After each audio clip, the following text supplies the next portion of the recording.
Hello friends, welcome back to my channel. তো দেখো, অনেক দিন পর কিন্তু আমি এসে হাজির। আর আমি কোথায় আছি এখন দেখে বুঝতেই পারছো। তো এখন আছি আমি কলকাতা সায়েন্স সিটি। তো এখানে আমি ঘুরতে এসেছি। আমাদের এখানে ঘুরে তারপরে আমরা দীঘা যাব। তো চলো তোমাদের সঙ্গে একটা ছোট্ট ব্লগ শেয়ার করি। এই জন্য দেখো, আমি একটু সায়েন্স সিটিতে ঢোকার জন্য এখানে লাইনে দাঁড়িয়ে গেছি। সবাই মিলে আমরা ফ্যামিলি মিলে ঘুরতে গেছিলাম। তো আমার কিন্তু ঘুরতে একটু ভালো লাগছিল না, কারণ দুপুরবেলায় অনেকটা রোদ ছিল। তো দেখো, আমরা এখানে কিন্তু টিকিট কেটে নিয়ে ভিতরে ঢুকে পড়েছি। ভিতরের দৃশ্যটা দেখো তোমরা, অনেক অনেক বড় জায়গা, আর দেখতে তো খুব ভালো লাগছিল। আর দেখো, ওই যে ওপরে কিন্তু একটা বিল্ডিং বানানো আছে, ওটাও কিন্তু দেখতে খুব ভালো লাগছে। তো আমার মতো কারা কারা ঘুরতে পছন্দ করো সেটা বলো। আমার তো ঘুরতে অনেক পছন্দ, ঘুরতে অনেক ভালো লাগে বাইরে কোথাও যেতে। কিন্তু কি বলতো, যাওয়া হয় না।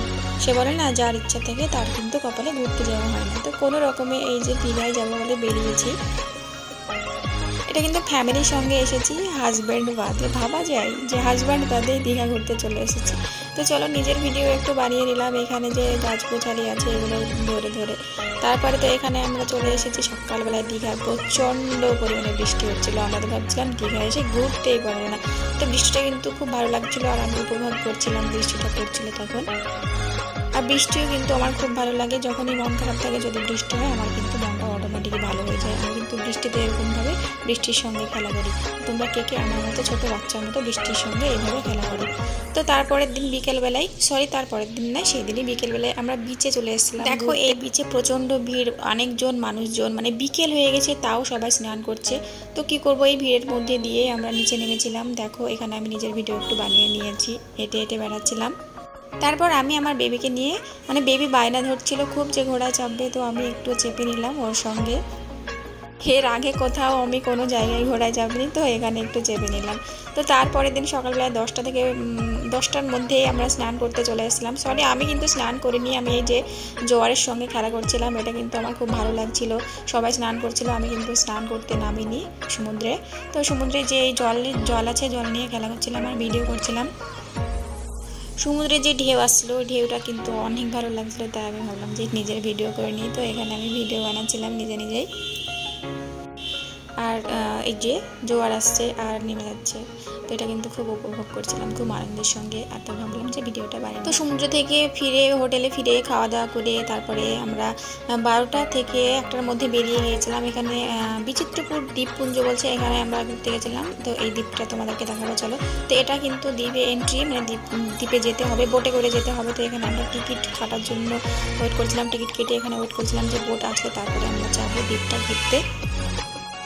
তো এখানে আমরা ওয়েট করছিলাম। এই জায়গাটা কিন্তু ভালো লাগছিল, আর ভাবছিলাম যে দ্বীপটা কেমন হবে সত্যি। তারপরে দেখো আমরা বোটে করে কিন্তু দ্বীপে চলে যাচ্ছি এবার ঘুরতে। প্রায় 10 মিনিট মতো আমরা বোটেই ছিলাম। তারপর 10 মিনিট পরে দ্বীপপুঞ্জতে আমরা পৌঁছেছি। আর এই দ্বীপটা কিন্তু অনেক সুন্দর, আমার কিন্তু খুব ভালো লাগছিল। তবে আমার কিন্তু বেশিক্ষণ ঘুরতে পারিনি, কেন বলতো, বৃষ্টি চলে এসেছিলো। এই যে দ্বীপে আমরা পৌঁছে গেছি। দ্বীপটায় কোনো কিছু নেই, একটাও কিছু নেই, শুধু মাথা গোঁজার ঠাঁই একটা আছে। এই যে বৃষ্টি হলে মানুষজন যাতে উঠে দাঁড়াতে পারে। আর এই দেখো সমুদ্রের মাঝখানে আছে আমরা। এই যে গাছপালাগুলো কিন্তু খুব ভালো লাগছে, একদম ফাঁকা। আমার কিন্তু ফাঁকা জায়গা প্রচণ্ড ভালো লাগে, যে একটা নিরিবিলি জায়গা থাকে, আমার কিন্তু খুব ভালো লাগে।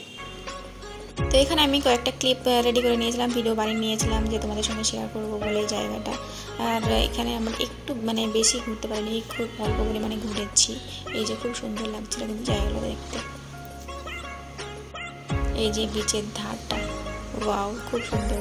দেখো, তোমরা যদি ঘুরতে চাও তাহলে অবশ্যই চলে যাও। দীঘা থেকে মাত্র 14 কিলোমিটার দূরে এটা। এই জায়গাটার নাম হচ্ছে বিচিত্রপুর দ্বীপ। তোমরা অবশ্যই ঘুরতে এসো, অবশ্যই তোমাদের ভালো লাগবে। তো আমরা একটুখানি ঘুরে তারপরে কিন্তু ফিরে গেছিলাম, কারণ দেখো ফেরার সময় কিন্তু প্রচণ্ড বৃষ্টি হচ্ছিল। আমরা কিন্তু এখন বোটে আছি, আর বৃষ্টিতে জানোই আমার কেমন লাগে, প্রচণ্ড ভালো লাগে। তো আমি বোটে থেকে কিন্তু বৃষ্টিটা এরকম ধরছিলাম হাত দিয়ে। তো সেই দিনকে হোটেলে ফিরে বিকেলের দিকে প্রায় 4 থেকে 5টা নাগাদ আমরা চলে এসেছিলাম ওল্ড দীঘা ঘুরতে। তো চলো, ওল্ড দীঘাতে একটু আমরা এখানে ঘুরে নিয়েছি। তো ঘুরতে যাওয়া বসে থাকা নয়, শুধুই ঘোরা। সকালে স্নান, দুপুরে খাওয়া দাওয়া, আবার দুপুরে ঘুরতে যাওয়া, আবার বিকেলে ঘুরতে চলে আসা। আর বিকেলবেলায় এই সমুদ্রের ধারে যে এত শান্তি লাগে কি বলবো। প্রচণ্ড বাতাস, আর গরমের সময় তো এই বাতাসটা গায়ে লাগলে এত ভালো লাগে কি বলবো। আর আর দেখো জোয়ারটা আসছে, এত সুন্দরভাবে জোয়ারটা আসছিল অনেকটা দূরে। এই যে আমি নিজে, তো আজকে আমি শাড়ি পরেছিলাম, আমরা ভেবেছিলাম সবাই মিলে একদিন শাড়ি পরবো, তো আজকে আমরা সবাই মিলে শাড়ি পরেছিলাম। তারপরে ঘুরতে গেছি, আমরা কিন্তু নিউ দীঘায় ছিলাম, তো নিউ দীঘা থেকে ওল্ড দীঘা ঘুরতে গেছিলাম। আর ভাবার বিষয় একটা, আমরা ওল্ড দীঘা থেকে নিউ দীঘায় হেঁটে গেছি। তোমরা ভাবতে পারবে এই যে মানে সমুদ্রের ধারে ধারে আমরা হেঁটে গেছি। ভাবছিলাম যে কম রাস্তা, কিন্তু কম রাস্তা না, এতটা দূর কী বলবো, হাঁটতে পারছিলাম না। আমার বেবি তো হাঁটতে পারছিল না, ওকে করে নিচ্ছিলাম, আবার একটু হাঁটছিল আবার করে নিচ্ছিলাম, এইভাবে আমরা হেঁটে গেছি। তো সেদিনকার ভিডিওটা শ্যুট হয়ে গেছে। তো তার পরের দিন সকাল 10টা থেকে 10:30টার মধ্যে আমরা চলে এসেছিলাম মোহনা ঘুরতে। দেখো মোহনা জায়গাটা কিন্তু খুব সুন্দর, আমার তো খুবই ভালো লাগছিলো মোহনা জায়গাটা। বিচটা অনেকটা ফাঁকা ছিল, আর ফাঁকা জায়গা আমার কিন্তু খুব ভালো লাগে। তো চলে এখানে তো স্নান করে নিয়ে জাস্ট ঘুরতে এসেছিলাম। আর ঘুরতে এসে ভিডিও বানাবো না তাই হয়, নিজের ভিডিও আমি বানিয়ে নিলাম। এই যে জোয়ারের সঙ্গে খেলা করছি সেটাও বানিয়ে নিলাম, খুব ভালো লাগছিলো। ওই জায়গাটা সত্যি অনেক ভালো লাগছিলো। তবে আমরা বেশিক্ষণ এই জায়গাতে থাকিনি, মাত্র 8 ঘন্টা মতো ছিলাম। আর এখানে প্রচুর পরিমাণে ইলিশ মাছ, তারপরে যে চিংড়ি মাছ, এগুলো কিন্তু পাওয়া যায়। তো এগুলোর ভিডিও আমি বানিয়ে নিয়েছিলাম। এরপর থেকে আমার আর ভিডিও বানানো হয়নি, তারপরের দিন আমার ভিডিও বানানো হয়নি, তো আমি আর ভিডিও আপলোড করতে পারিনি। তো কেমন লাগলো ভিডিওটি অবশ্যই জানিও। টাটা।